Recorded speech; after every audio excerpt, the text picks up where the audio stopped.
Shalom, apa kabarnya saudaraku sekalian?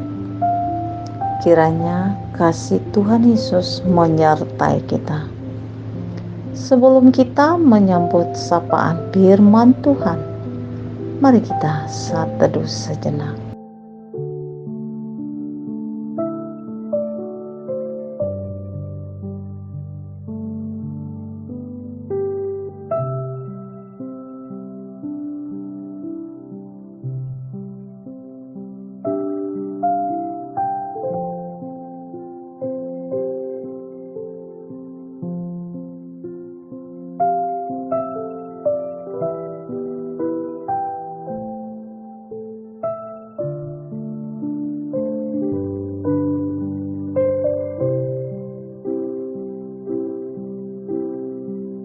Amin. Sapaan firman Tuhan untuk kita hari ini tertulis dalam kitab 2 Timotius pasal 2 ayat yang ke-19. Demikianlah dikatakan, karena pemberitaan Injil inilah aku menderita, malah dibelenggu seperti seorang penjahat, tetapi firman Allah tidak terbelenggu. Judul renungan, panggilan untuk ikut menderita. Setiap orang pasti pernah mengalami penderitaan dalam hidupnya. Penderitaan ini bisa berwujud dalam bentuk fisik ataupun non-fisik. Penderitaan itu juga bermacam-macam bobotnya. Untuk setiap orang selalu berbeda-beda, bisa karena penyakit dalam waktu yang lama. Ada juga penderitaan akibat konflik atau perang dan juga berlangsung cukup lama. Ada juga penderitaan luka batin yang sangat lama dan memerlukan penyembuhan yang cukup lama juga. Bahkan banyak yang menderita masuk penjara karena kasus pidana atau kasus lain. Jadi, penderitaan adalah bagian integral dari kehidupan manusia.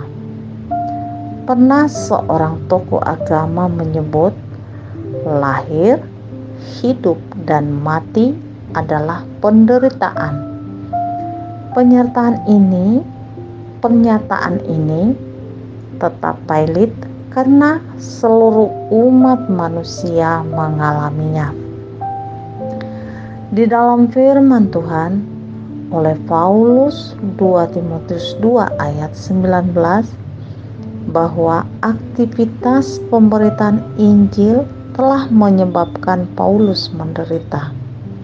Pada waktu itu, publik dan penguasa tidak menerima terhadap ucapan Paulus, dan lebih jauh dari itu, banyak yang menolak tentang berita kesukaan.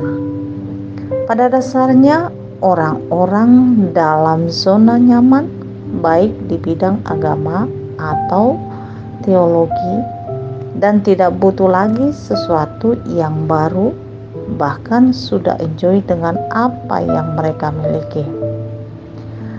Paulus terus terang berucap bahwa pemberitaan Injil itu membuat ia menderita.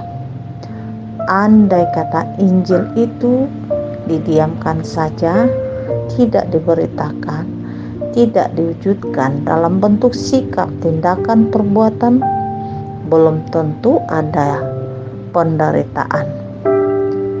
Paulus dibelenggu seperti penjahat, tetapi dengan gaya bahasa Paulus dengan lantang menegaskan bahwa firman Allah tidak terbelenggu. Ini pernyataan yang tegas dan cukup puitis dari seorang Paulus. Dirinya bisa dibelenggu seperti penjahat, tetapi firman Allah tidak terbelenggu.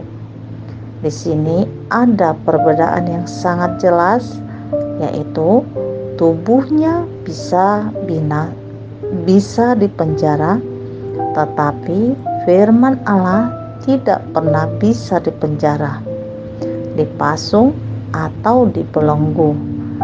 Bagian Alkitab ini memberi semacam pelajaran yang amat penting bagi kita di tengah dinamika dunia sekarang ini.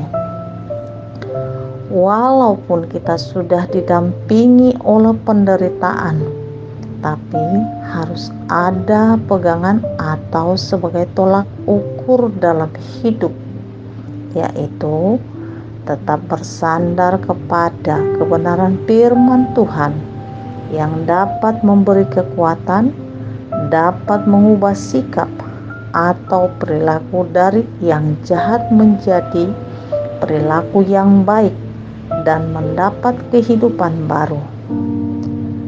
Sangat diperlukan kesabaran yang tinggi untuk apabila mendapat derita karena Injil.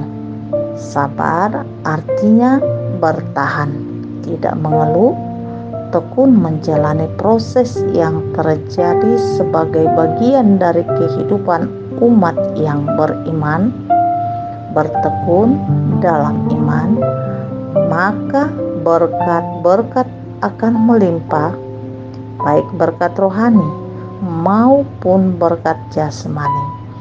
Mulai sekarang, hadapilah tantangan, rintangan, atau persoalan dengan segala kesabaran, dan jangan sampai tergoyang imanmu, maka harta surgawi akan diterima. Amin. Tuhan Yesus memberkati.